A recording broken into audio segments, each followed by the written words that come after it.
The month of March is celebrated across the globe as International Women's Month. This year, 2022, there's a special focus on sustainability. It is my pleasure to welcome you, our listening audience, to this panel discussion that is hosted by the Department of Gender Affairs Nevis. SKN Women and a Sustainable Future. Shining a light on gender equality today for a sustainable tomorrow. Examining in detail the 2030 Agenda, the global goals that call on a plan of action for people, planet, and prosperity. And what does that look like for us right here in Sinkhits and Nevis? My name is Joy Napier, and I will be the moderator for today's panel. As founder and principal of the Nevis International Secondary School and gender champion for Nevis 2022, I will also be chiming in and speaking about quality education, SDG 4.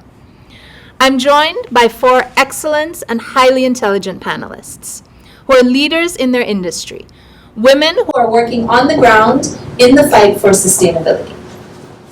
I have Mrs. Claricia Langley Stevens, Deputy National Disaster Risk Coordinator, NEMA, on Sinkhits, who also supports Nevis Disaster Management, and she will be speaking on disaster risk reduction and response.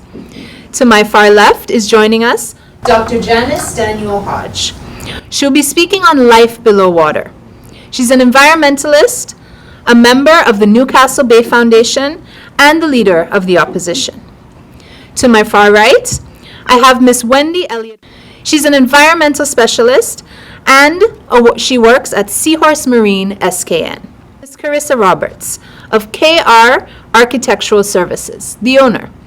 She will be speaking about sustainable construction and what that industry looks like here on Sinkhits and Nevis. So ladies, it's indeed a pleasure to welcome you. Share with us who you are and what has brought you to this table today. I'll begin with Ms. Williams on my far right. It's indeed an honor to be part of this forum. I am Wendy Elliott Williams. I have been involved in environmental issues from, you could say, high school, and I come from a science background. Much of my love for this area stemmed from growing up next to the Bat Stream and also going with my uncle, my grandparents to walk the land, as we would say, at Beach Road. So always a love for the bugs, a love for the Bat Stream, and a love for farmlands. Having studied abroad chemistry, zoology, I returned and I worked as an environmental officer at Department of Planning and Environment. It has been an interesting journey. There was quite an effort to push projects which celebrated Nevisian culture and history and environmental protection. It's not a term that just came externally, but always. Growing up, I saw that environmental protection, perhaps not that term, but sustainable agriculture, traditional agriculture, these practices, our grandparents really cared for the land. More recently, I have been working on 2 projects which focus on getting local countries ready to access climate change financing. These 2 projects, one is with AICA. It looks at agriculture and climate change, and the other one is with Canary. It looks at civil society developing their leadership to access climate funding, specifically funding from the Green Climate Fund. So today, yes, we are aware that climate change is an extremely complex issue. It occurs at multiple scales, globally, nationally. There are moral and ethical questions, political questions, scientific questions to be asked, economic questions. Today, I would like to speak a little bit about the local action, the local projects that on the ground in Sinkhits and Nevis, in our local communities, and also at the national levels, which look at adaptation and mitigation of climate change impacts. So thank you for having me, and I look forward to a great session. Thank you so much, Ms. Williams, and we are indeed very excited to discuss what is happening locally on the ground and also to talk about how environmentalism isn't new to us here in Nevis. It's something that really has always been a part of our culture. To my immediate right, I'd like to welcome to the forum Ms. Clarissa Roberts. Ms. Roberts, good morning. Good morning, everyone, and thank you for having me. Thank you to the Department of Gender Affairs Nevis for inviting me to this timely and important forum. Thank you for allowing all of us to share knowledge, especially in our fields, as it is important to climate change and sustainability. My name is Clarissa Roberts, and as Joy previously mentioned, I am the owner of KR Architectural Services, which has been in business since 2015. So this year will be my 7th year in the business. I like to say that I am all about the built environment and not just architecture, because I have taken a passion for the field from a very young age, and having recently completed my formal studies via a master's degree from the University of the West Indies in project management, I take the entire field seriously. I know that my field contributes a lot to climate change, especially our construction practices. So I am also here to educate the public about how we can cut back, even though we contribute a little bit to the climate change action. Every action is important. So thank you again for having me, and I look forward to the discussion that we are about to have today. Thank you so much. And before I go on, I do want to let our viewers, whether viewing on Facebook, whether viewing on live stream or via NTV, please know that this is a conversation that we want to include you in. So if you have any questions that you would like to pose to any one of our panelists or to myself, the way that you do it is by WhatsApping the number, which is 665-6302. That's it. You send your WhatsApp to 665-6302. You can also drop your comments on our Facebook Live, which is via the Department of Gender Affairs Nevis. We're looking forward to hearing from you. All right, I'd like to move on. And to my immediate left, I'd like to welcome to the forum Mrs. Claricia Langley Stevens. Thank you very much. Good day to everyone. As introduced, my name is Claricia Langley Stevens, and I am the National Disaster Coordinator Deputy on Sinkhits to support disaster management response for NDMD on Nevis. It is truly an honor to be here. I believe that when we get into the month of March, where we start recognizing the contribution of women to our development in all areas, I think it's an excellent opportunity for us to be able to utilize that period where we have the attention of all and sundry to be able to get our messages out there.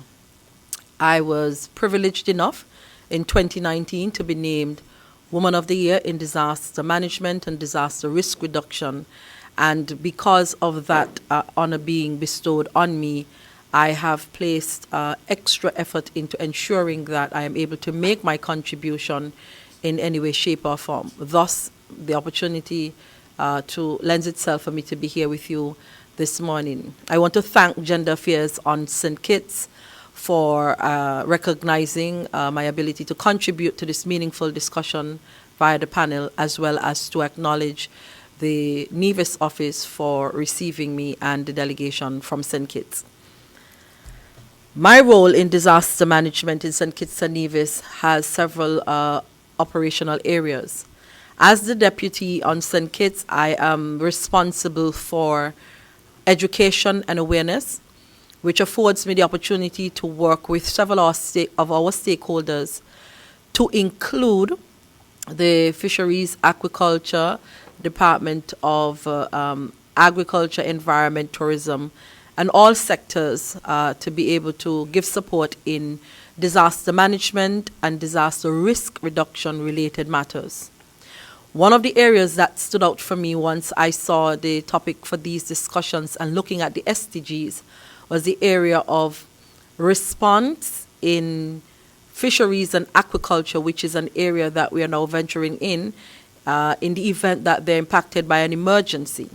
So I am one of the few persons who were trained in Grenada in 2017, where we were able to engage as a pilot program where we looked carefully at what is required for Sinkhits and Nevis to be able to continue to sustain ourselves even after the fisheries and aquaculture sector would have been impacted. Of course, noting that we are a hurricane-centric country where we are always somewhere in the path of or near the paths of tropical cyclones. That's just one of the many hazards that we give attention to, because at disaster management, we are guided by the National Disaster Management Cycle, which looks at mitigation efforts, preparedness initiatives, our ability to respond, and of course, our efforts to recover. So those are the 4 critical areas, and my discussion this morning would be based on those areas and how we can continue to meaningfully assess our current situation and how we are able to move forward and be able to sustain our operations using, of course, education and awareness as one of our major tools to deliver our message and better prepare the general public to respond in the event that we are impacted by an emergency or being able to reduce risk as we see it. So thank you so much for having me. Thank you so much, Ms. Stevens. It is indeed a pleasure to welcome you. And indeed, environmentalism is everyone's business. We've heard how it impacts every single sector. Now, last but certainly not least, I'd like to invite Dr. Janice Daniel Hodge, who's going to be touching on life below water, to the floor to introduce herself and share her few thoughts. Thank you, Madam Moderator, and good morning to my fellow panelists and to everyone in the listening and viewing audience. I'm quite delighted to be here this morning to participate in this panel discussion. I am here based on my work in the marine environment, which expands for a number of years. And I must say that the first understanding I really received with regards to environmental management was when I had the responsibility to manage marine resources at the in the capacity as a coastal zone management director. And while I was introduced earlier as an environmentalist, I tend to see myself more as a natural resource manager, primarily because there is a need to consider the environmental issues that we're looking at, but also at the same time balance the economic development of any country. And so when we look at the Sustainable Development Goals, we are here this morning because this is the month of International Women's Month. It is also provides the opportunity for us to be able to see how best we can advance the Sustainable Development Goals. And the Sustainable Development Goals provide a template basically as to how we can achieve sustainability, and sustainability not in any one particular area, but how we are able to integrate the environment, the economics, as well as our social development.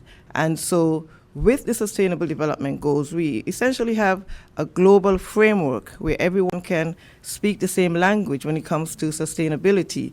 And this is important because we know that much of the work that needs to be done, especially in small island developing states, would require support from international funding agencies. And once we have that template of the Sustainable Development Goals, then it's very easy for us to identify the relevant issues and the various projects that we would want to undertake. I have done quite a bit of work with regards to marine resource management. The first encounter was with the Virgin Islands Marine Park, and that experience really focused and solidified my ambition with regards to how can I help to manage and to protect the environment. Because as we say, you must manage, because if you're not managing the marine environment, you end up with a situation where you have random use. And when we look at life underwater, we know that many of us depend on the marine environment, not just for recreation purposes. Our marine environment is quite important for our efforts towards food security. It's also quite important for our biodiversity. It's also important for our economy with regards to having a healthy marine environment that would be appealing to our tourism sector. And so when we look at the various uses that we have, here in Sinkhits and Nevis especially, we do have a lot of marine traffic going between both islands, and so you have many different uses, and those uses must be managed in such a way that you can minimize conflict. Not only minimize conflict, but also provide the opportunity for our marine life to thrive. And so it's really a matter of how best we can balance all of these different uses so that we can have the sustainable use of our marine resources at the end. Now, I was fortunate enough to coordinate several projects with the Department of Marine Resources, one of which was the establishment of a marine managed area in St. Kitts and Nevis, and that really has set a framework for how we can move forward with managing our marine resources. And so I look forward to speaking a bit more as we proceed in this discussion about some of the things that we're able to do right here in St. Kitts and Nevis that are manageable, quite focused, and can help us not only to protect and conserve our life underwater, but also create livelihoods and also explore new opportunities for us to be innovative in how we can maximize our marine resources. And so I do look forward to a rather healthy discussion as we move forward. Thank you. All right, so we have quite a lineup of panelists here, and let's jump right into it. Let's talk about this buzzword, sustainability. Let's talk about the longevity of our environment. What does it really mean when we say that we are looking at a sustainable future or a sustainable tomorrow? Given your industries, your experiences, what does sustainability mean to you and for you in the larger sense and for us right here in St. Kitts and Nevis? Well, I'll just carry on from where I left off, essentially. I mean, when we speak about sustainability, what we have to ensure is that based on the goods and services provided by our marine environment, that we're able to use these resources in such a way that they're not depleted. We should be in a position where we can manage our activities so that we do not cause harm to the environment, primarily because we want to be able to have those same goods and services for future generations to come. There is an old adage that we do not know what we cannot see, and the marine environment is, replete with a number of different marine organisms. The biodiversity is great, and so in every effort that we can take to manage the way that we use our resources at this time, then it helps them to be more sustainable, and future generations can come along and explore and have benefits of the same resources that we are seeing right now. So it's basically maximizing the use of the marine resources for our economic and social benefits, but using them in such a way that they're not degraded, that they're not depleted, and future generations will have the opportunity to benefit from those resources as well. Now, I have to my right Clarissa, and she works in the construction industry, and we know that that is an area in which, as she mentioned, there is not always the most sustainability, where the practices do, tend to harm our environment.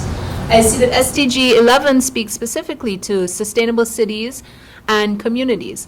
So, Clarissa, what does sustainability mean to you, and what does it mean to construction right here in St. Kitts and Nevis? Well, as we know, Joy, in St. Kitts and Nevis, our construction materials, most of the popular ones that we use are cement, the concrete block, and of course water. But when we get the cement here, it is already packaged and ready for resale. But I don't think most persons know, unless they do their own research, how cement is made. And cement comes from our natural resources such as limestone, clay, shells, iron ore. Those are natural resources that we don't have in abundance. And if we continue to use them in the way that we are using them now, then as Dr. Hodge said, we would not have them for the future generations. And then after we get the cement, then we have to, of course, use the cement to get concrete. And then concrete uses water again, sand, which we don't have in abundance, and it also uses the cement. And then after that, we also have to make the concrete block via the manufacturing process.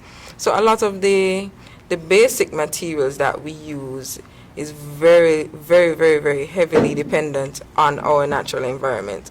And I also want to touch on steel as well. Steel is made by mixing carbon and iron at very high temperatures.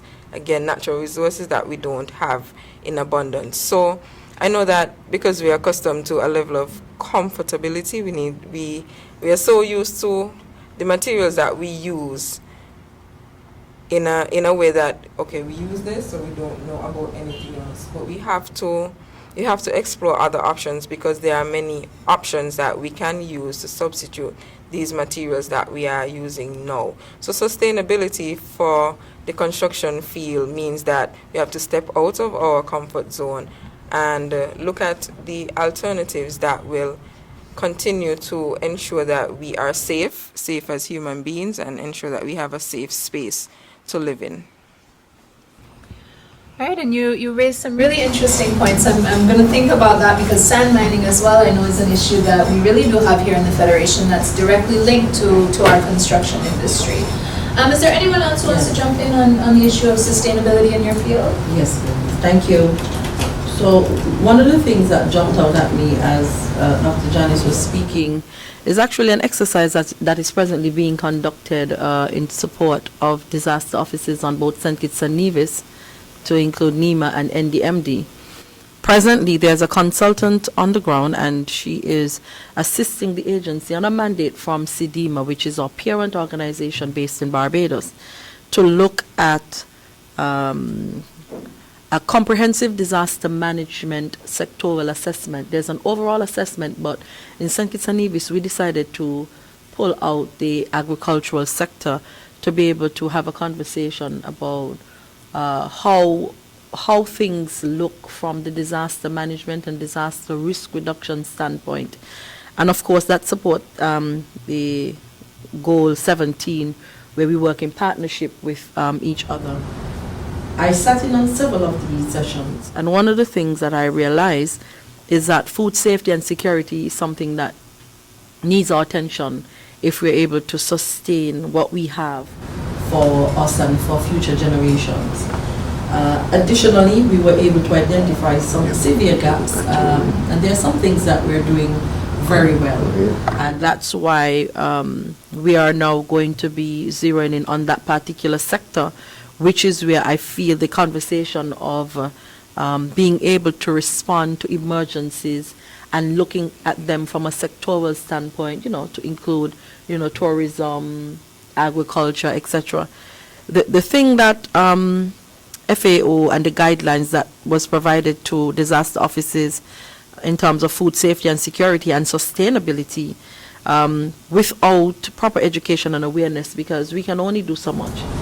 We also have the responsibility of allowing persons who benefit from the end products of anything to do with agriculture, or even those whose daily lives and livelihood depend on that particular sector, to be able to understand that they need to be a part of the conversation, because as practitioners, we can plan for them, but we really shouldn't plan without them and their involvement. At the end of the day, only through awareness or raising awareness of, what our challenges are as a federation in terms of being able to sustain ourselves, whether in peacetime or even after an emergency, that if we want to have continuation and be able to continue to produce, we have to protect what we have.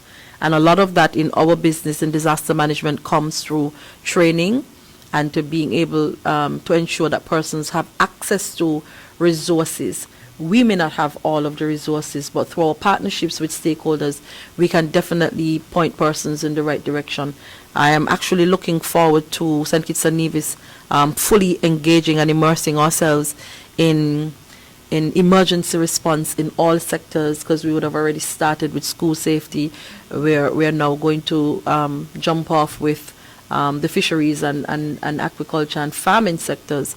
And I think this is critical so that persons understand what is required in terms of mitigating against the risk that threaten that particular sector, so that over time, and we can use COVID-19 experience as one of our benchmarks to realize that if COVID had stayed around a lot longer, we would have been in trouble in terms of food-wise, because we know what was happening with the shipping routes, and we know what would have happened with our inability to be able to operate the way we would have, as the case may be. And so we need to be able to take that into consideration. And currently the disaster offices, in an effort to ensure sustainability, we've started conversations with the Backyard Farmers Association and the Department of Agriculture to help them to understand that even in a disaster, they have a role to play in it, being able to bring residents back on track very quickly, and assuring persons that we can provide for ourselves even, while we respond, so we can continue to operate. So I think that is an important part of the conversation, and a lot of that could be achieved through education and awareness. Thank you so much. And indeed, the power of partnership and collaboration really can't be understated. And that's SDG 17, is really forging those partnerships. And it does call into questions, when we look across our departments, across our sectors, how much collaboration is taking place, how much future planning is taking place.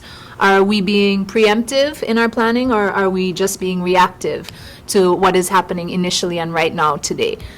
All right, so sustainability with life on land. What does that look like for you, Ms. Williams? Thank you. I would like to take a jump from the disaster preparedness and response points raised by our able panelists, and the importance of agriculture and the agriculture sector. The agriculture sector has been identified as a priority area for climate action in Sinkhits and Nevis. Both the agriculture sector and the water resource management sector. These sectors are important, they're linked, and food security, access to food, the availability of food is critically important. And the importance is being seen even more in this COVID era.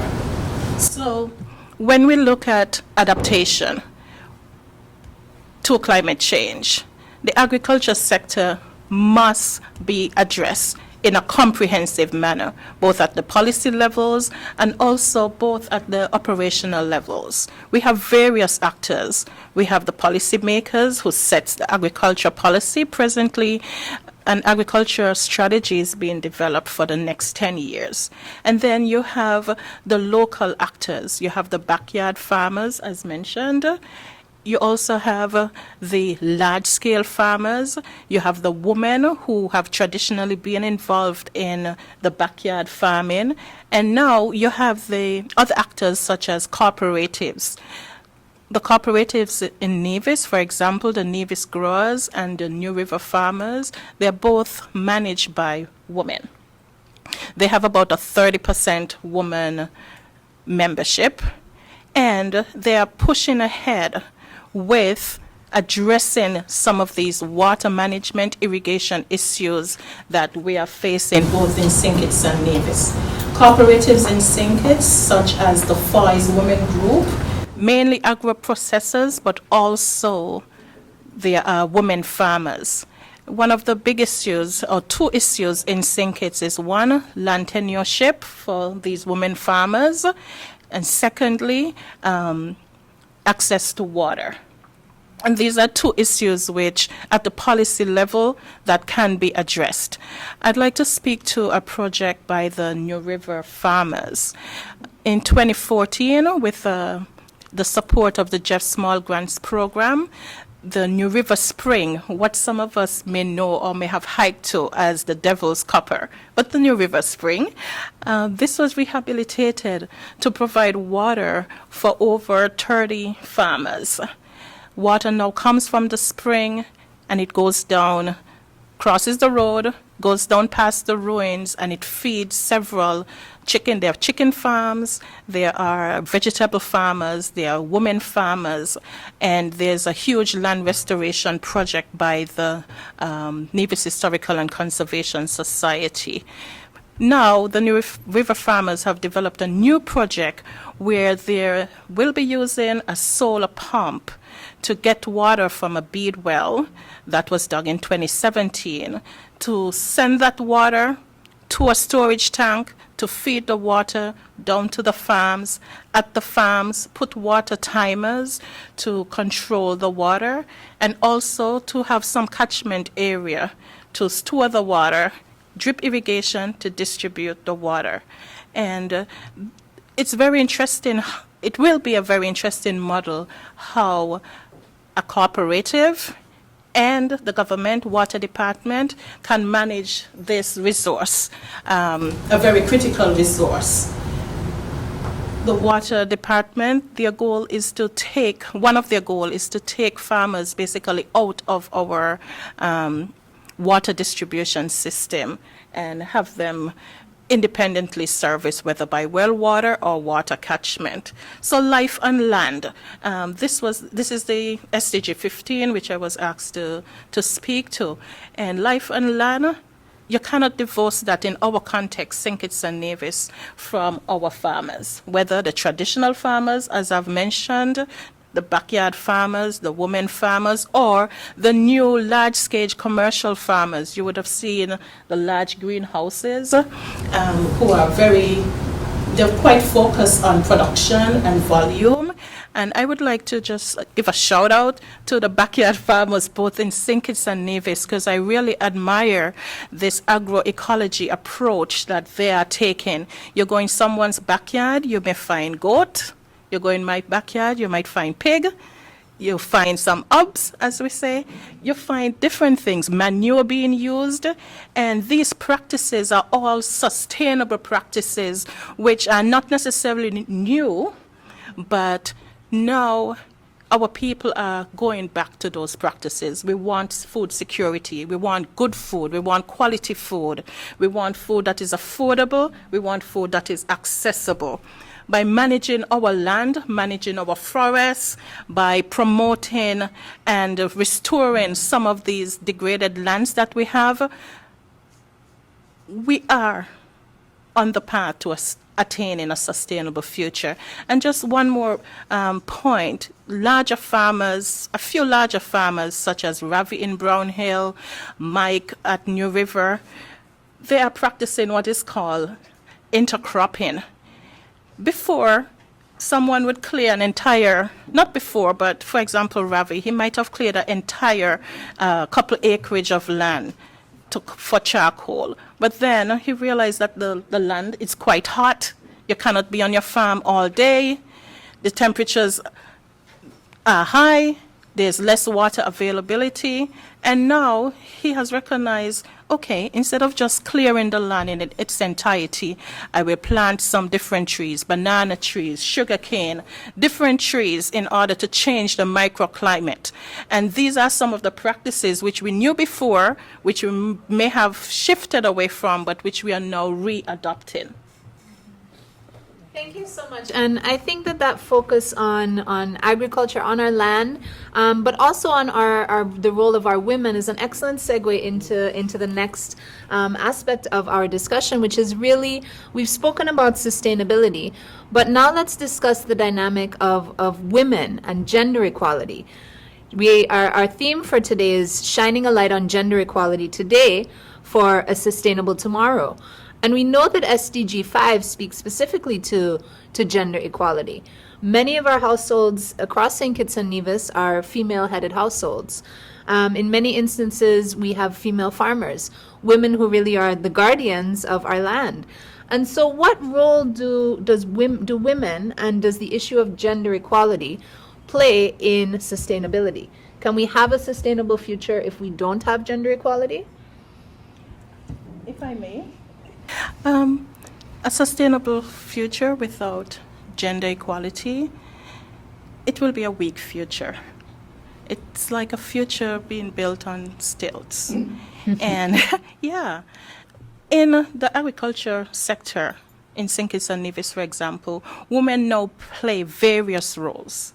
We are not just the one who are putting food on the table, but we have women who are businesswomen, we have entrepreneurs, we have natural resource managers, as you see here, we have community leaders, we have leaders of these cooperatives, and women at every aspect of the food value chain, women are present.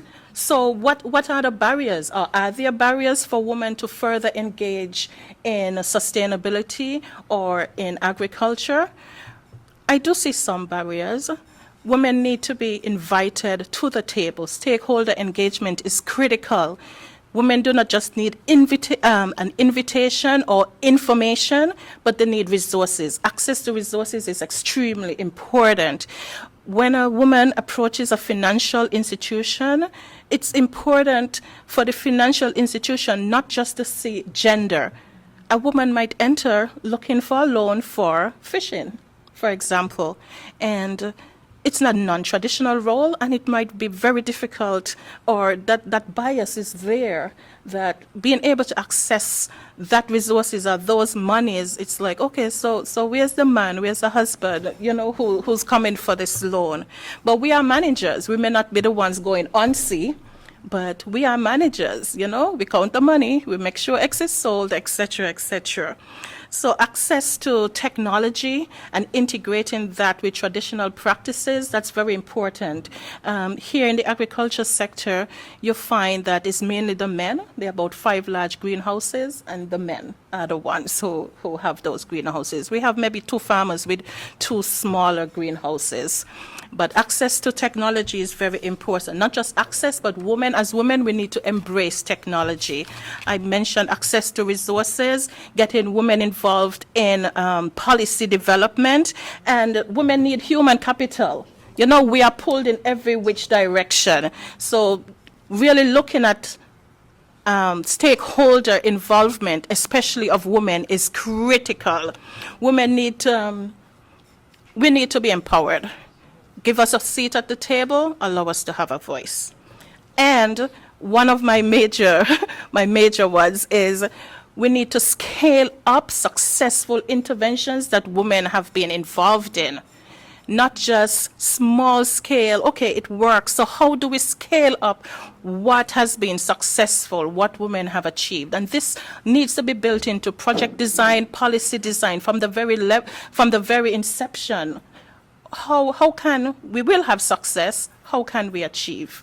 And how can we grow and build what has already been achieved? Absolutely. And, we have models in other countries. We have the Grameen Bank and Mohammed Yunus, who would have funded small loans specifically to women, because women were the ones, when they did their studies, who were able to make those loans into something profitable. So absolutely. Now, Carissa, women in construction. This is not something that we hear every day or see every day. What has your experience been like as a woman, a leader and owner of an architectural firm? What has the experience been like, and what do you see as women in non-traditional roles here in our federation? In the construction field, seeing a woman, it is still a strange view in 2022, surprisingly. It is a male-dominated field, all spheres: engineering, construction development, project management, architecture, surveying. It is still a male-dominated field. But I think that one of the things that we need to move towards, I don't think that there is no policy, no political interference, nothing can allow persons to accept a woman being in a field other than their mind. So I think that we need to open up our minds, and as Wendy said, if they don't want to invite us to the table, maybe we have to make our own table and invite them to our table. So it's not that we are not inferior, we can't do anything that a man can do, but we really can do it and possibly do it better. So I think if we open up our minds to the acceptance that, hey, a woman can be involved in this field, then it can actually push the field further. Absolutely. And over here on my left, I'm hearing a lot of amens, and that's right, and ready to build our table. So what about gender equality in your fields? What about in disaster mitigation? I'm here smiling because I'm sure if the National Disaster Coordinator is actually listening or looking to this program, he would be smiling too. Because many times when we sit around the table for staff discussion, he has a way of saying, ladies and gentlemen, and we are all looking back at him saying, you are the only male here. So, disaster management is predominantly dominated by women. And I am very happy to just say it. In addition, I sat here and observed as my other colleagues were speaking, and I observed not only the staff on Sinkhits and Nevis, but also our volunteers who are the movers and shakers of our own, strengthening our own abilities to respond to any emergency situation or threat of an impact. And realizing that the higher percentage of responders are females. Even when we conduct training programs at disaster or in support of disasters, the number of females that come out to these training sessions are overwhelming. And it is something that is extremely pleasing because, once ago persons thought that our role was standing behind the stove or the washing machine or the ironing board, and we are redefining what that thought should look like. But when we look at the national disaster management cycle, what I would have done is that I broke it down because we look at 4 critical areas, and those areas include mitigation, preparedness, response, and recovery. And when you look at the role of women in terms of response, to be able to respond to an impact, something that would have devastated us or displaced us, the nurturers and the caregivers, they're women. They're the ones who understand and, be able to use counseling and psychosocial support to be able to, bring us back to a mental place where we can comfortably move forward. And so when you look at preparedness in the field of risk reduction and disaster management, you're seeing women as the planners and the executors of this plan. Because, we have to admit that men do not multitask very well. I have that living in my house through my husband. He can't do more than one thing at once.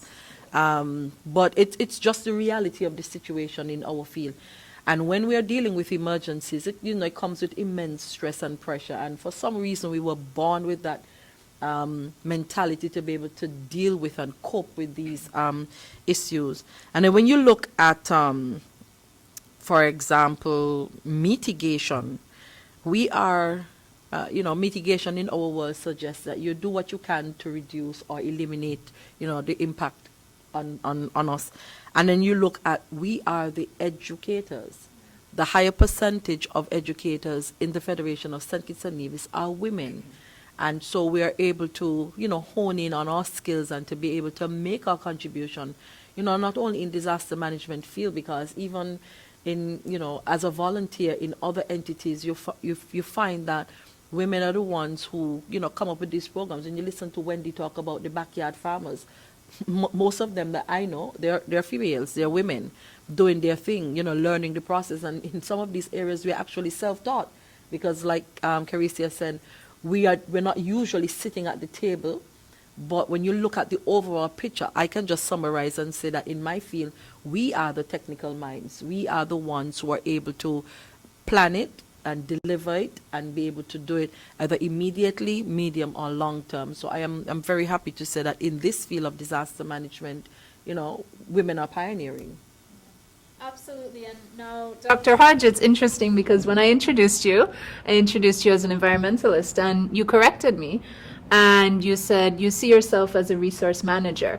And, the point of women as planners, as managers, as the ones who execute plans. I think there's a saying that goes, if you want something discussed, give it to a room of men. But if you want something done, give it to a room full of women. So, Dr. Hodge, what do you see as women's role specifically in life underwater, in fisher folks, in ensuring that our reefs, our seas are protected for future generations? Well, it's quite interesting because Listening to everyone speaking, we know that the SDGs really speaks to taking a multidisciplinary approach, and you're looking at all of the different factors that can affect life underwater. And with regards to getting more women involved, traditionally we see life underwater as dealing with fish. We see fish as being associated with fishermen, and so we sort of limit our thinking as to how can more women participate in helping us to achieve SDG 14. And what we have to do is to provide the opportunities. One of the biggest challenges to marine life has to do with land-based activities, has to do with the pollution. And we hear a lot about banning single plastic, single-use plastics, water bottles, etc. And so in terms of how women can contribute to that particular SDG, then what can we provide on land? It does not necessarily have to be in water. So how can they participate in setting up a recycling business? How can they participate in providing reusable bags, for example, so that you don't have to keep using the single-use plastics? And so when we look at providing opportunities for getting women to be involved, we have to recognize how are we making that connection? Because it's very easy to ask persons to pick up a plastic bottle. But if they're not connecting that to the overall bigger picture and our drive to be able to make Sinkhits and Nevis a sustainable nation, then they feel like you just ask them to pick up garbage and you don't value their contribution.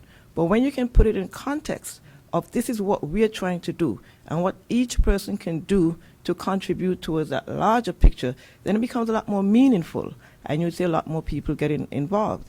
And so as my colleague here mentioned with regards to raising awareness, that is quite important. I would also say I do applaud the Department of Gender Affairs for this event. I think what happens is that when people start talking about gender, they get the feeling that, okay, this is a woman's thing. And the problem that we have right now is that women are in a lot of managerial positions, women are multitasking, doing a lot of work, but at the end of the day, the decisions are being made by whom? By the men. And so a very critical part of sustainability is for us to be able to collaborate and incorporate the ideas from a broad cross-section of persons.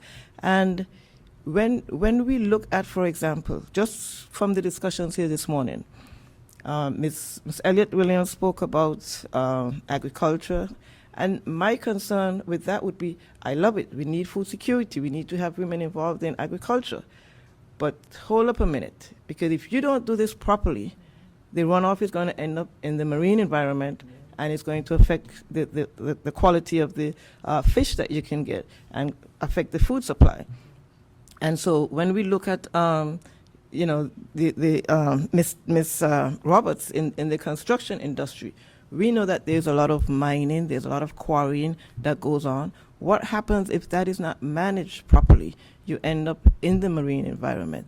And so the different things that the women can do, I think that once we look at that overall big picture and everybody know that this part contributes to this and that part contributes to that, and we can develop the type of policies that would not discriminate against women being involved, and not only discriminate, but would actually incentivize and enhance participation by women. We're looking at trying to protect our marine environment, but we have lost all of our mangroves, and who is actually replanting those? It's important to say that we're having a reforestation initiative or planting trees, but we have to be able to connect it to the overall big picture.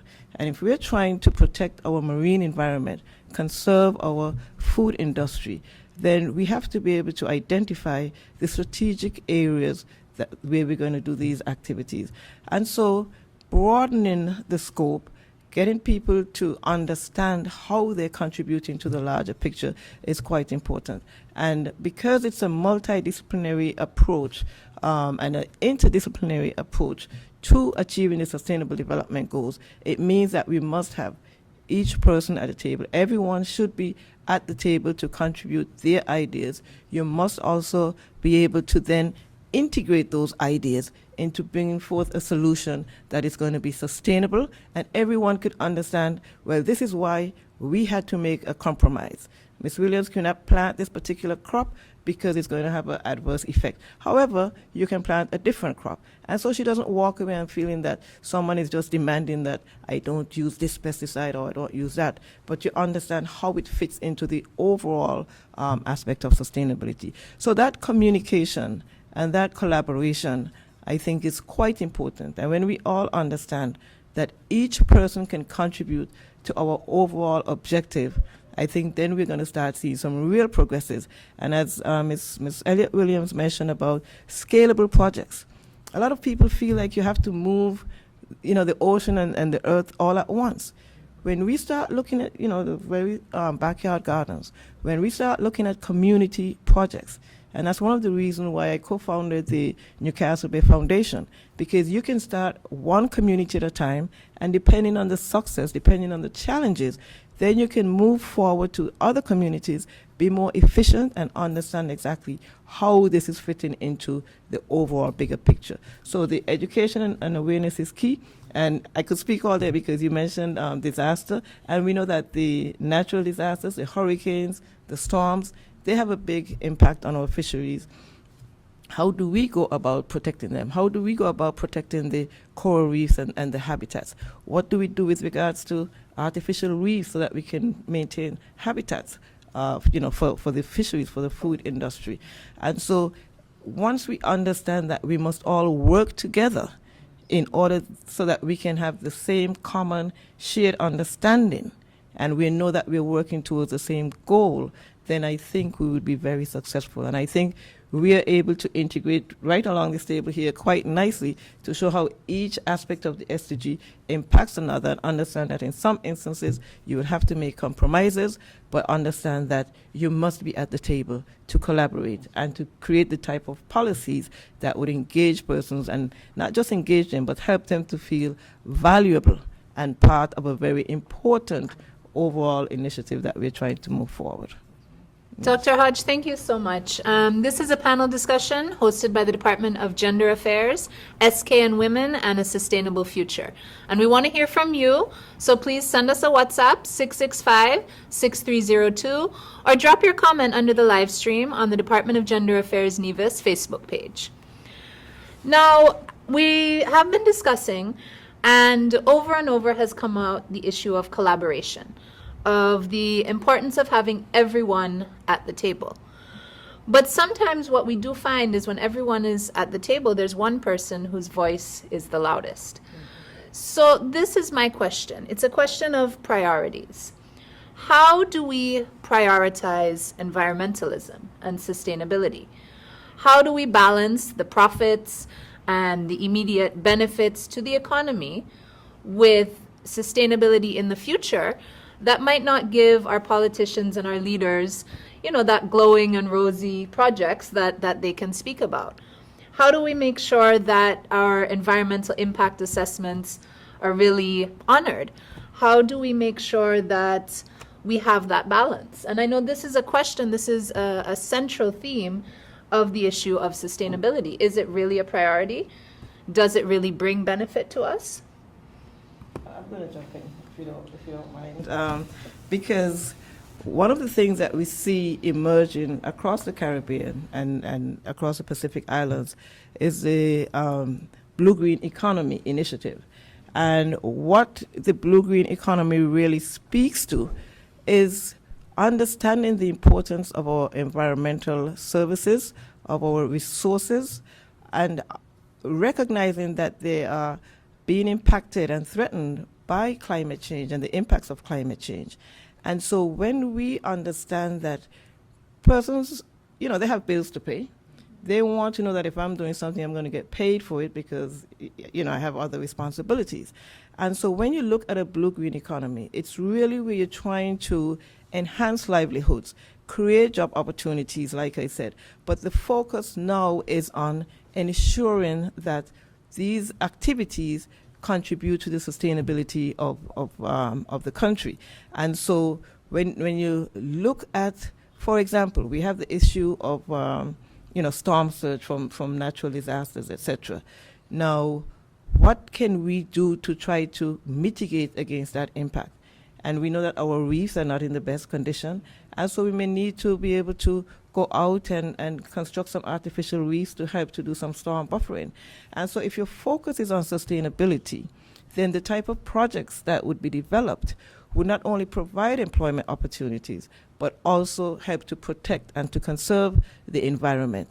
And so the blue-green economy really has a whole plethora of different initiatives that can provide jobs for people, excuse me, and then, excuse me, and then at the same time know that our environment is being protected. We must be able to connect the two. You cannot speak about environmental protection for the future because people right now who need to pay their electricity bill or their water bill or whatever bills they have to pay, they want to know, why should I protect the environment for the future when I can't pay my bills today? And so we must be able to make that connection, that in protecting our environment, in conserving our environment, in enhancing livelihoods, that we are providing opportunities for people to gain the benefits today, and again, because it's sustainability, ensure that the resources are there for the future. Absolutely. Thank you so much. Is there anyone else who would like to jump in at this point? I just want to follow up on something that Dr. Janice said. Because when we are looking at prioritization of sustainability, if we are honest with ourselves, we know for a fact that as it is now, whatever brings in the most money becomes our priority. Climate change is a game changer when it comes to access to resources outside of Sinkhits and Nevis. And we as disaster practitioners, we do have our roles to play in climate change. However, we also understand that because of our vulnerabilities, Sinkhits and Nevis, as it relates to disaster management, we use a lot of the money. We don't contribute to the revenue or anything of that sort. And, it can be seen when you carefully examine, how often we are expected to utilize resources to be able to respond to any adverse effect in Sinkhits and Nevis caused as a result of an impact by a natural hazard or man-induced disaster. And so prioritizing is relevant. And it also depends on us as practitioners, and of course at the end of the day we are still the end users of whatever we inherit. So if it's positive, we inherit it and we have to work with it. When you look at the panelists across the table, we can all be affected by the impact of a natural hazard, but we won't all benefit from investments in, for example, something with climate change. It will be prioritized. And, that's the unfortunate thing that we have to deal with. So I think that there needs to be, as it relates to SDG 17, I think it is one of the most important SDGs that they could have come up with that speaks to collaboration. And you highlighted it when you gave segue into this particular area of prioritization of sustainability. Is it balanced? No. Can we do more to get to that stage? Definitely. But the conversation needs to change. The conversation needs to change. The expectation needs to change. And access to the resources to be able to implement these changes must also be available. And right now, we are not at that stage. I would like to speak to what both ladies made reference to. Recognition of value, or value recognition. For sustainable future, present and future, we need to recognize the value of our ideas, the value of our resources, and not only a monetary value, the value of our actions. Dr. Hodge, she made reference to asking someone to pick up garbage, but they're not seeing the value in that action. they haven't connected it, or they may not have connected that with other impacts or other benefits. So taking a step back and really valuing what we do have. Yes, we strive for more. Yes, we strive to grow. We strive to garner resources. But spend a moment and reflect on what you have. Spend a moment and reflect where you want to go. Be very future-minded, both present day and future-minded in your thinking, in your analysis of options, in your analysis of actions. Think of the future you want. Think of the life that you want and how you can get there. For women, I would like to encourage them to reframe your failures. You may fail at a particular action. You might have undertaken a project which is considered an environmental project, and it may not have been as successful based on certain indicators or targets that were established. However, do not consider yourself and your ideas as a failure, but try and reframe that and shift your perspective, because that is going to empower you to act. That is going to inform your next action. And I would like to also advocate the scientific method of inquiry. Look at the situation, analyze what is happening around, come up with a hypothesis, do an experiment, or go and find out what is my hypothesis. Is it true? Is it valid? And then sit back, analyze, come to some conclusions. Oftentimes we can jump to a theory without having the data, without having tested our hypothesis. And when we jump directly to theory, it really affects, to a theory, which is considered maybe an accepted fact, we lose the opportunity to explore different options and different avenues. And thirdly, I would like to encourage women to build for the next generation. Encourage our girls to become better builders and leaders of the future. Encourage them to just open their minds and really think about what they want to achieve and how they can get there. Thank you so much. And, very powerful as well, because women really are, throughout history have been the builders of the future. We are the family makers, the homemakers, and so we have been looking towards the future. Now, Clarissa, I know this topic of balancing sustainability with economics is something very pertinent to the construction industry. And, I really appreciate the issue of values, but how do you make an investor see the value of losing a project because it's not environmentally sustainable? How do you tell our government that this $10 million investment can't happen because it's being built right on the beach? What do you see happening in construction?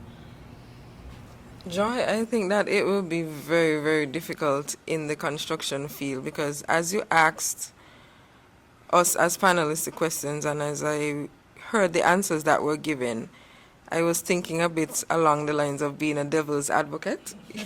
And I had a thought where, okay, if we do an environmental impact assessment on the materials, the main construction materials that we import or that we use, and you invite the two companies who own, let's say, the masonry products, and you basically show them the results of the environmental impact assessment, where the bottom line indicates that it is harmful for the environment, not necessarily in the short term, but in the long term, then that means that they have to go and change their business model.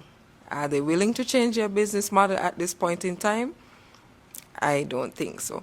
So again, it comes back to the mentality, because it will not only just mean balancing profit and the environment, but it will require an entire change from how we operate our businesses in Sinkhits. Because one of the things that I witnessed recently on a trip to the Bahamas, I went to buy something to drink, and I was thinking that I was getting a plastic cup, and you know what they were serving the drinks in? The coconut. Mm-hmm. And I was so shocked, because I started to think, well, at home everyone sells coconut water, but they throw them in the garbage. They throw the shell in the garbage. But these people are using it to sell you a smoothie. So it requires collaboration. It requires us changing our business model. It also requires us to actually open up our minds and understand that it doesn't need a policy, it doesn't need a program, it just actually needs us to do our part with what we have. So it will be very difficult in the construction field, but it is not impossible. I just want to jump in on this, right? Because this is one of the things that we really have to be important about, is where we compromise our economic development for environmental development, and then everybody gets upset with the environmentalists. Now, this is where you need to have clear and straightforward plans in place, policies in place, so that when developers come into your country to develop, they must know that there is some restrictions against developing in wetlands. They must know that you cannot, openly discharge to the marine environment. These things should be clearly laid out so that by time the environmental consultant is preparing the EIA report, it's not, well, oh, I think they may accept this, or I don't think they may accept that. It should be clear, this is what is accepted in this country. And so before you get to invest, before you get to do all of your drawings, you would already sit down with the pertinent persons and the authorities who have everything laid out clear, so that when you get up and walk away as a developer, you know, well, okay, this is what I would need to do. And developers really do appreciate the fact when you can have clear black and white policies and guidelines, so that they don't have to come in and today you tell them they can do this, and then tomorrow you tell them, oh, somebody said you shouldn't do this, etc. And so and this is one of the things that I have found to be very important, is to be able to work closely with the investors to make them feel comfortable enough that, yes, you want to develop. I understand this is an economic project for you. These are the concerns that we have. How best can we address these so that we can get the win-win situation, so to speak? And so I would have to say, sorry, let us try to understand that we can coexist. Let us understand that we can balance. The developer may not get 100% of what he wants. The environmentalists may not get 100% of what they want. But at least once they collaborate, then you can make compromises, and everybody should be able to get sustainable development. Yes. So I don't know how many of us are aware that the government of Sinkhits and Nevis, through the Ministry of Finance, has engaged in support of the Sea Coral tool.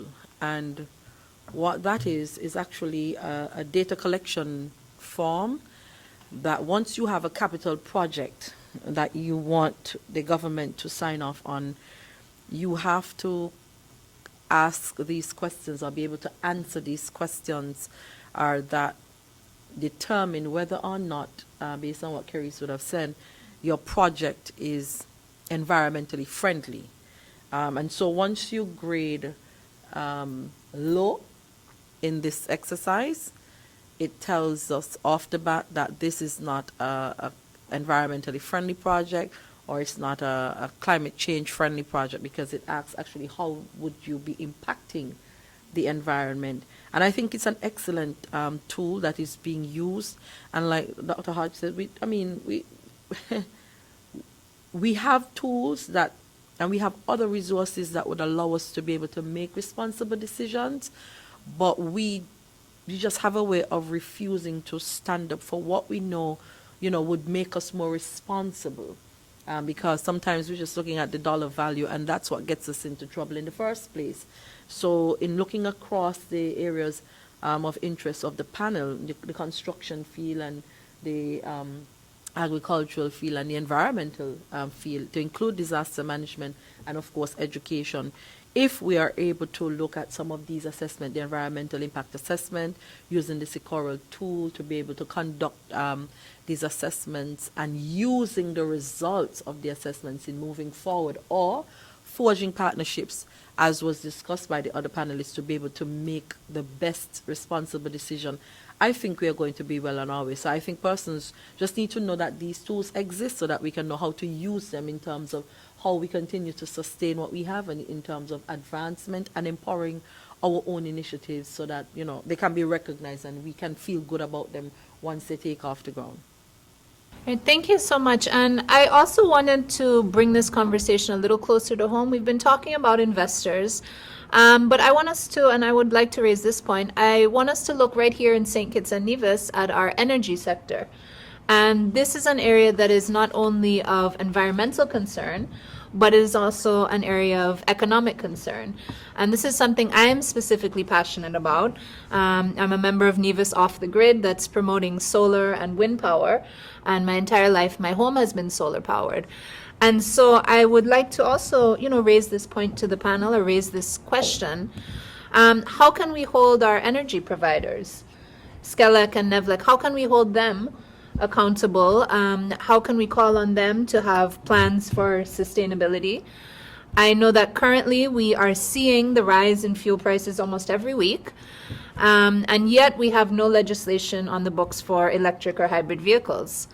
What can we do in our different sectors to address this energy crisis? And this is a crisis for disaster, because we know that when we have disasters, our energy sector is hit hard.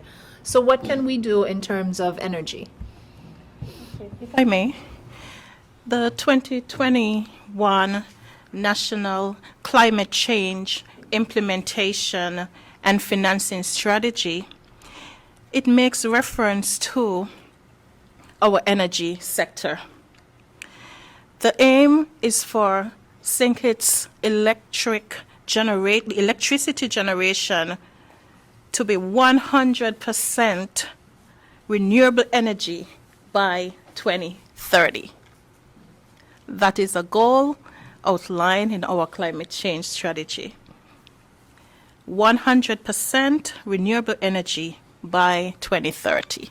That's one of our mitigation action, because electricity generation, transport, yes, construction, they are one of the biggest emitters of greenhouse gases. And your question is quite apt. How do we even achieve this target? 100%. All the time we see the targets. Nevis is going 100% green, Nevlec and our energy providers. But how do we ensure that it actually happens and it's not just a nice thing on paper? I would jump in here because, again, it comes back to your goal and your vision of where you would want to see the country. And we here in Nevis, we have been blessed with having geothermal energy, but we have not been able to bring it to fruition. And what I think the problem is really is that everybody wants to get to the end goal, not realizing that you have to take incremental steps. And so to the extent that we can see where solar energy is widely used throughout the Caribbean, even in St. Kitts, we've seen a large solar facility that is going there. Once we recognize that you can do one sector at a time with regards to renewable energy, if you can look at public buildings with regards to that, and what we also must be able to do in order to accomplish that, where we're off the grid, so to speak, is to provide the necessary training opportunities so that even our youths begin to understand the importance of renewable energy. Now that we're having the war in Russia, we see the impact that is happening to us here, and so how do we change our mindset to understand that renewable energy is important, not just because it reduces the cost of living, but also because it minimizes our vulnerability to those external shocks that we have no control over. And so we must be able to, we've said this before, look at projects in a manner that can be scalable, where you can start small and end up where you end up with 100%. But if you're just trying to get to 100% renewable energy in one step, which is to get geothermal energy going, then we would end up in a situation where we're going backwards rather than going forwards. And so one step at a time, one community at a time, one sector at a time, and we would be able to accomplish that goal in short order. Nevis is small. St. Kitts Nevis is small relatively, and so Ms. Elliot Williams mentioned about the Green Climate Fund and other funding opportunities to help mitigate against the impact of climate change. And so these are options that we should definitely explore with regards to helping us to address those issues. Yes. Thank you so much. Now, we have been getting some very interesting, very thought-provoking questions from our listening audience. And just a reminder, if you are listening, please submit your questions via WhatsApp 665-6302 or via Facebook on the Department of Gender Affairs page. So panelists, I'm just going to throw out some of the questions, and I'd like to invite you all to, jump in and give your thoughts. So we have a young lady who submitted, I'm a single mother who's very busy. What can I do to help with the impact of climate change? We have another question here. How do we make the more masculine subjects, quote unquote masculine, like electric, mechanics, woodworking, more appealing to female students so that we do have more females in industries like construction?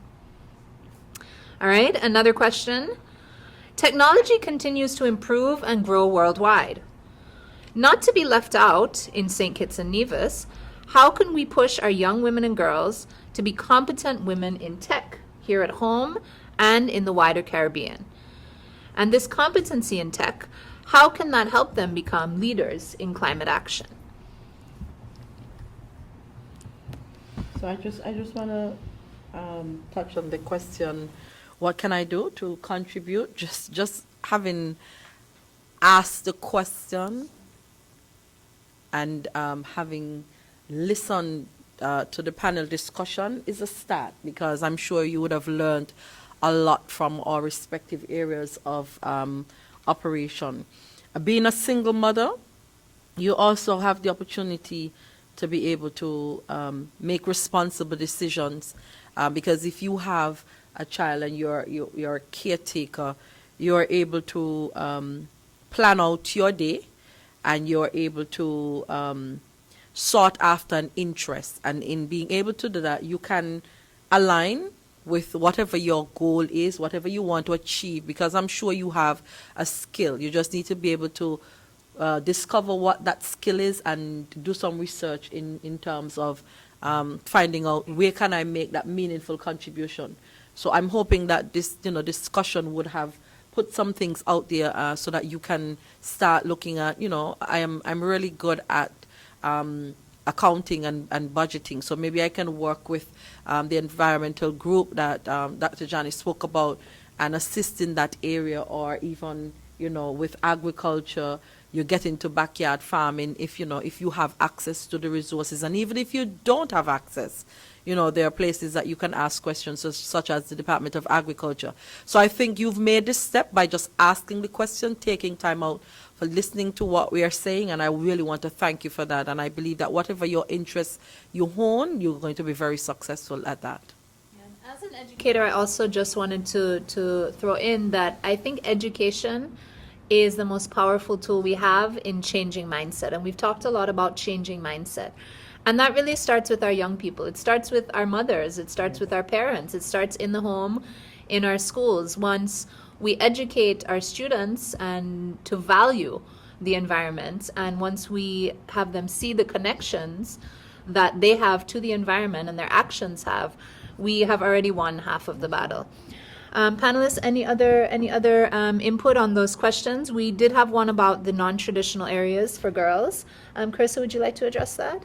Yes, I would like to say that in order for women to be interested in vocational education, we also have to encourage them when they express interest, because there are women who express interest, but we tend to fall back into the mindset by telling them that it is a man's field and they would not be able to cope, or they would not be able to execute properly. So we need to provide a support system for our women and encourage them to enter the field. And we also tend to look at the field as a lesser one, where it is for persons who are academically challenged. That's really far from the truth. It requires a lot of technical and mental ability to strive in the vocational field, and also let persons know that having a skill is very important. We saw that during the COVID pandemic, everyone found out what additional skill they had. So it doesn't make sense for us to be trained in whatever areas we are outside of the vocational areas, but if something goes wrong in our homes, we have no idea where to start because we have to call this person and call that person, and everyone else is actually calling that person, so they're busy and they don't show up.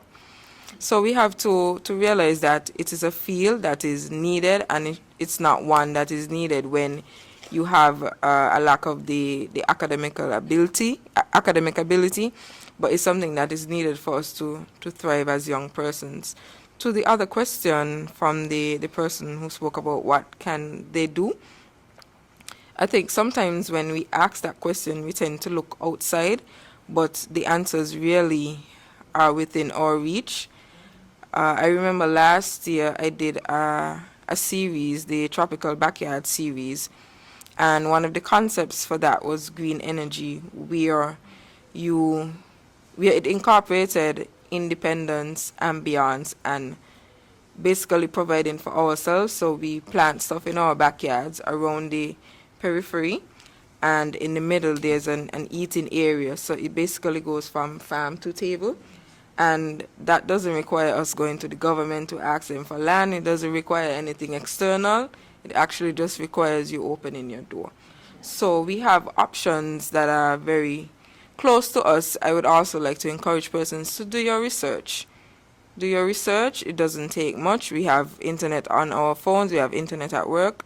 Try to do your research, and you will see that the part that you need to play, it's right there on your doorstep.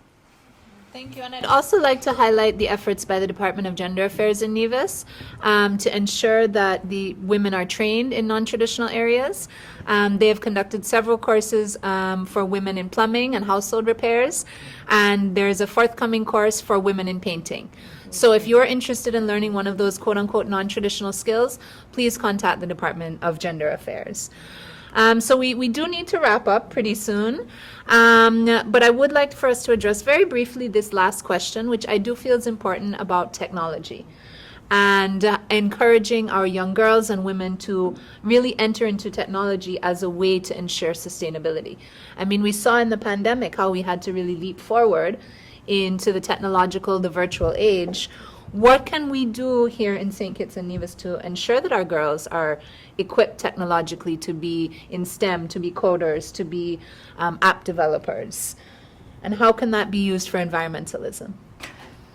For women involvement in science and technology, I would like to draw from my experience. I studied chemistry, biology, physics in high school. Trust relationships are very important, and we need to foster those between teacher, between student, between coaches, between players, between community members. If we can make a concerted effort to understand each other, to value each other, to trust each other, to share, this will encourage women and girls to feel safe. Safe in a woodwork shop, safe in a physics lab, and that's important because mothers one of the first things they want to do is to protect their daughters. And they want to know who's going to be there. Another woman, grown woman, what age. So building that trust is critical. Mentorship and building that trust. I had an excellent physics teacher, Mr. Carbon, and a very trustworthy man, and he fostered my love. Mr. Elliott in chemistry, they fostered my love for the sciences. For the backyard farmers, for the mother, I encourage her to see herself as part of a community. If you have something small you can share it. That builds community. You have UBS, you have Times, you have Tibush, just share it with your neighbor. And when you are in a place of need, you would realize that they are there for you. We lost 2 pigs, Muscle and Miss Piggy, and I walked around Cotton Ground asking, has anyone seen my pigs? And it was so funny for everyone. But I suddenly, after 10 years, felt a part of Cotton Ground community because everyone were on the lookout for these pigs, or they gave me their story of raising pigs when they were younger. So trust relationship, relationships in community, sharing, volunteerism, mentorship. I encourage those. All right, thank you so much. So we are wrapping up, but now we are really thinking about the way forward. So panelists, I do want to pose the question, what is the way forward for a sustainable Sinkhits and Nevis? In 15 years, in 20 years, what will our country look like and where will we be? What does a sustainable future really mean to you? So if you could address that, and also any closing comments or remarks that you'd like to share.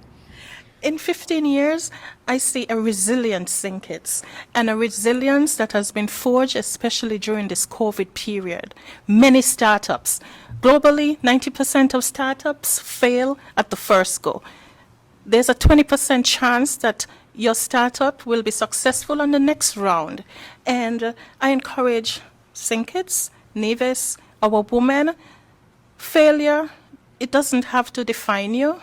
Failure is just feedback. You failed, hey, learn from it, get up, and be resilient. That's the type of future we want, and I believe in 15 years we will have it, and we will look back at this COVID era and say, wow, I'm stronger than I knew.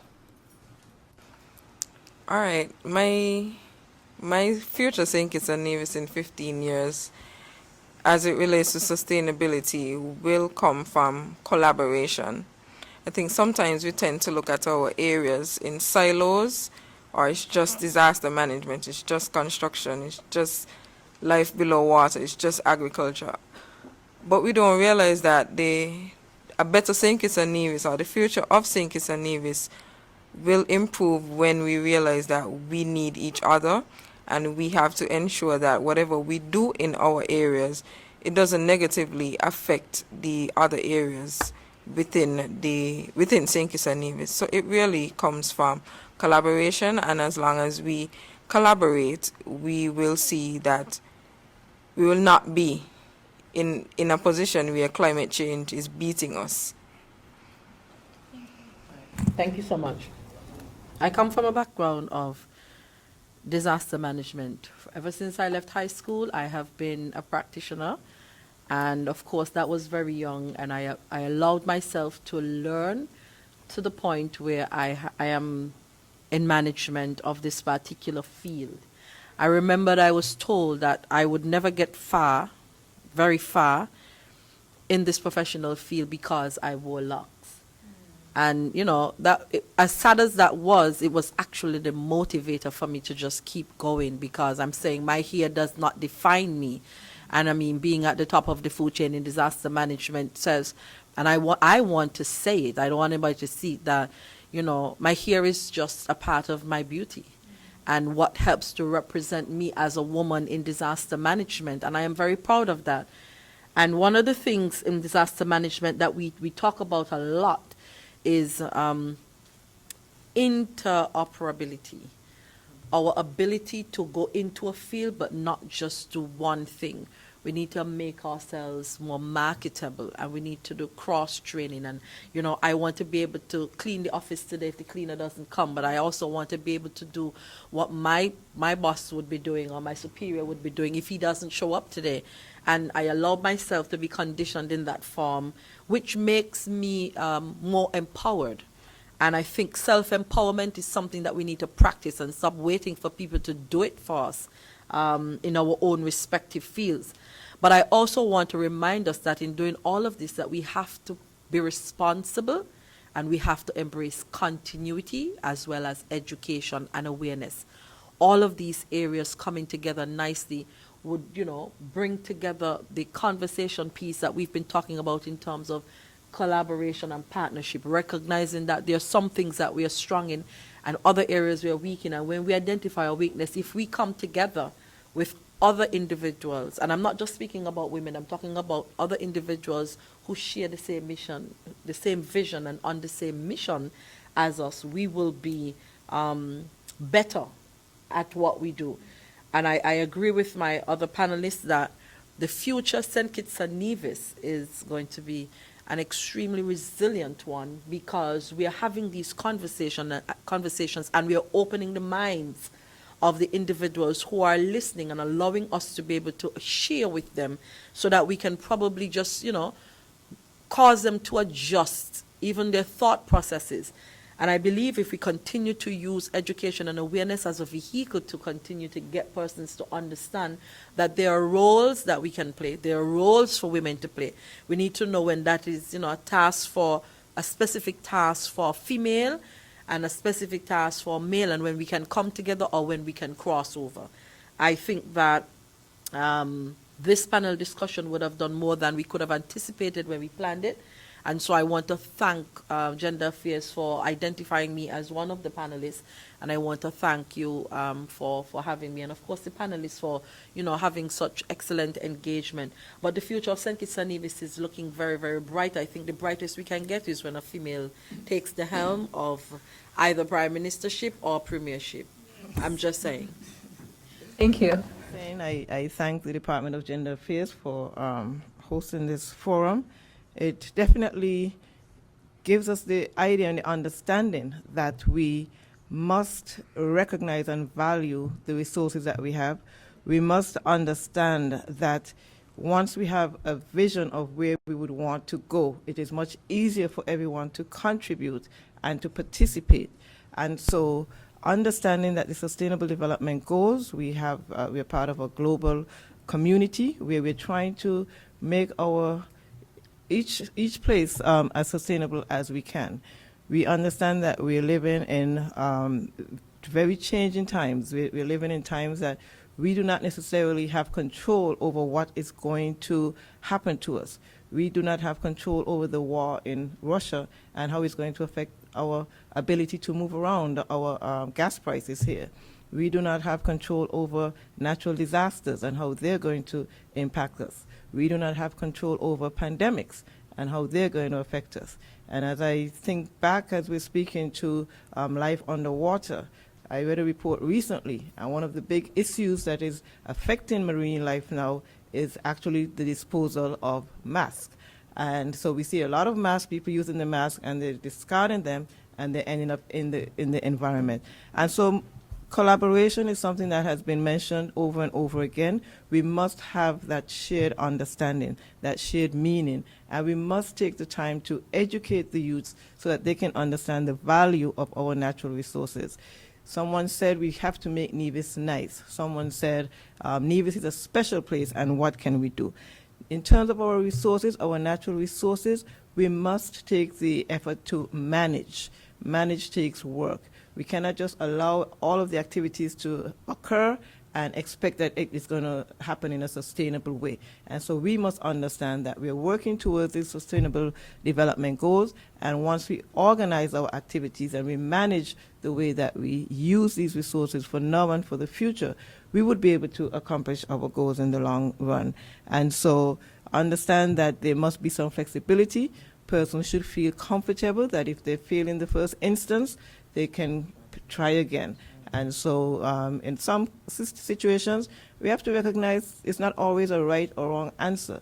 It may be just a different way of doing it, and we should be open and embrace the different ways that things can be done, and not just look and pin ourselves in the traditional ways that we have been doing things. And so when we talk about going forward to the future, we speak about innovation. We're going to have to develop some new ways of doing things that we've done differently. We can't keep doing things the same way over and over again.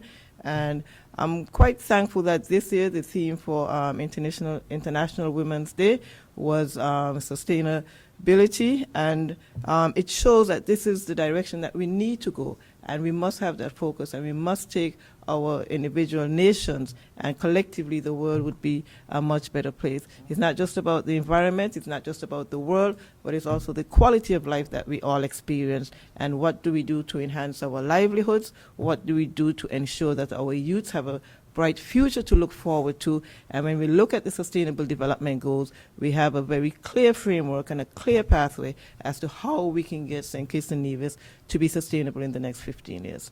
Thank you. Thank Thank you. And to wrap up, I do also see a future that is made better by education. In 15 years, I can see a generation of empowered and environmentally conscious young people. And these are youth who are leading the change. And young people who are part of what is a growing global wave of awareness, of activism, young people who are calling our leaders into account, calling our companies into account, and who are really making conscious decisions. Ladies and gentlemen, viewers, we're all out of time. This has been a panel discussion hosted by the Department of Gender Affairs, SKN Women, and Sustainable Future, shining a light on gender equality today for a sustainable tomorrow. I'm really indebted to our lovely panelists. Thank you so much for joining. Mrs. Stevens, Ms. Roberts, Dr. Hodge, and Ms. Williams. It has been a very fruitful discussion. I hope that you have learned something. I hope that our listening audience has really given some food for thought. We'd also like to thank the Honorable Eugene Hamilton, Minister for Gender Affairs in Nevis, to the Honorable, in Sinkhits, my apologies, to the Honorable Hazel Brandy Williams, our Minister right here in Nevis, and we would like to extend a special thanks to Sinkhits for their collaboration on this, to the Department of Gender Affairs, to our petition panelists for coming over. We appreciate this, and we look forward to many fruitful conversations. It is March, International Women's Month.